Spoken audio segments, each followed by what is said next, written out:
Namaskar and welcome to Golden Epaulets podcast by Pilots for Pilots. In continuation with Captain Jayesh Keswani, who was telling us about the people who have inspired and helped him to be on his journey so far. Captain Jayesh, where did you train? I trained in the United States back in 2014 in Florida. In Florida in Yeah. 2014. Yeah, it was All right. amazing. So, Captain Jayesh, would you like to shed some light on how the training's different in the United States and India? Oh, yeah. In the end, it's all about flying an airplane. But when you are in the United States, you're trained in a more proficient way. You get to do a lot more with the airplane in a very short span of time. And comparatively to India, the training is a little more tougher, it's a little more concise, and slightly more expensive. But in the end, it's worth it. It's pretty nice. All right. So, Captain Jayesh, you trained in Florida in 2014 for your commercial pilot's license. Yeah. Got it converted to Indian DGCA. True. And thereafter, there was a bunch of training involved when you were inducted into the current airline you fly for as well. So, there must be some training differences when you train as a student pilot to get your CPL and when you train to be an airline pilot after getting your CPL. Absolutely. So, can we talk about that a bit? Oh, certainly.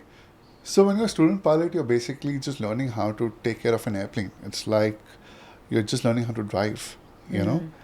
But when you fly in an airline, it's like you're flying in a highway. You're driving in a highway, you know, if you had to compare it. That's a good Comparison, isn't it? Yeah. In an airline, they expect you to know basic flying, definitely. But when you go to your type ratings, each flight or each time you go in the simulator, you're expected to perform. They will not teach you there. So that's when the difference between a flight school training is and the airline training is. So a lot of teaching goes into flight school, but a lot of, let's say, finishing Self-doing. up, and Oh, absolutely. performing goes in the type. Absolutely. So what happens is when you go for a type rating, it's suppose a 12-day program for just simulators itself. It's overall it takes about 30 days. Out of that 12 days, you are in the simulator.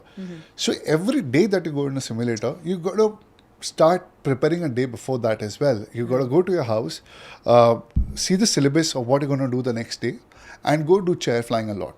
So I think that's where the difference in flight training That's school one, is. yeah. And also secondly, people don't know that is each session that you don't do correct or even one button that you press wrong in the airline training, it constitutes as an unsatisfactory performance. So you have to repeat all of that, the whole session, again, just because you pressed the wrong button.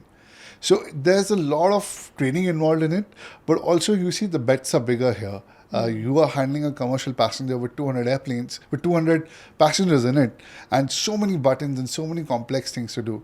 So the stakes are high here as well. Safe to say your airline gave you a gold seal training. I mean, Oh my God. So my airline is very high into training standards, let me tell you. The training standards in my airline are to the T. If you do not perform, they will not allow you to come online until you learn and until you perfect yourself. I think that's a good in one way also because when you're online, nobody's watching you. You're doing Right. things on your own. So God forbid if something wrong happens, you got to be ready for that Right. thing as well.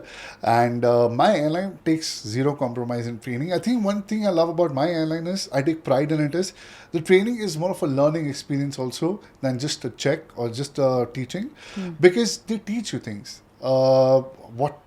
What you're doing wrong and what can be done better. Absolutely. So I think that's one thing I love about the airlines. They give you opportunity to learn from your own mistakes and not repeat them. So it's a very positive learning experience in my airline, what I do. okay. It's not the same around the world everywhere, let me tell you Yeah, that. yeah. But my airline has bought a big You can difference vouch in for that. your airline. Okay. Fingers. All right. Wonderful. That's good to know. Also, have you had any interesting experiences in the flight deck? It's funny that you asked me that right after the training questions because the training prepares you for such incidents, And I had this incident where we took off from a big airport and in Maharashtra and we were heading towards international destination.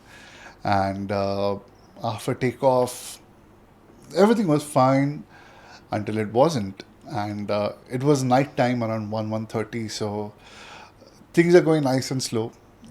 And I was flying that sector, so technically the other pilot is supposed to give radio calls. So I could hear the ATC calling us, but there was no response from the other person. I'm like, what's going on here? So I look at him, and he is sitting there with his eyes open, but not responding. And I nudge him. I'm like, hey, are you all right? He's like, yeah, I'm fine. So I'm like, hey, ATC is calling us. Why don't you respond? He's like, oh, okay, what did he ask? And I'm like, why don't you speak and ask him again? So he was getting lost in the flight deck as well.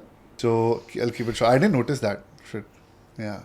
So he suddenly started throwing up. And I was like, oh, That's this a is hard to clean unexpected. mess. Yeah, it In was. a 320 cockpit? It is. It gets pretty difficult. I called the lady as well from the cabin crew, and I told her to look after him. But unfortunately, things started spiraling down as well. He started getting incapacitated, and he was not fit to perform his duties. So I had to make a call. I can't continue a 5-hour flight to a destination like that.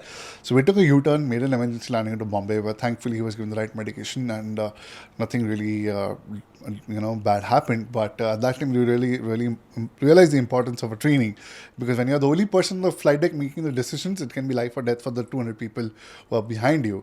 And you got to keep in mind a lot of things, the company policies, the place you are, so it's really important to. So, Captain Jayesh, an incapacitation followed by an emergency landing. What I want to know here is, where isn't this a very scary experience for a pilot? Yes, personally it is, obviously, but professionally, where does your company stand in all this? Were you, were you asked to come for a meeting, or? Honestly, in certain really emergency cases like this, your training kicks in because you have been taught how to do it. So as long as you follow SOPs, the company will be backing you like a pillar. Did your company Oh, back absolutely. They were. you? So you were not behind- scared? Oh, absolutely not. I had a very good training for the emergency that I was facing. All the SOPs were followed. The pilot was safe. The aircraft was safe. The passengers were safe.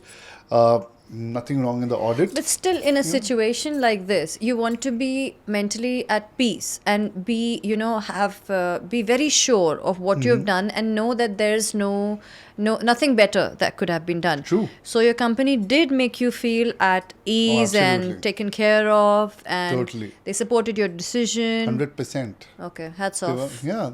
I mean, honestly speaking, when you're the only person on the flight deck, you're just one person on the flight deck making all the decisions. You really don't have much choices to do. So your training kicks in, you follow everything to the book, and the outcome is always, most of the time, safe. Yeah. So I think and my company backed me up pretty well for this. They That- trained yeah. me well. They're doing the investigations. Pretty awesome. Excellent Yeah. work. Excellent work on their part. That's why I think that's the difference between being a pilot and a flight manager comes into a picture.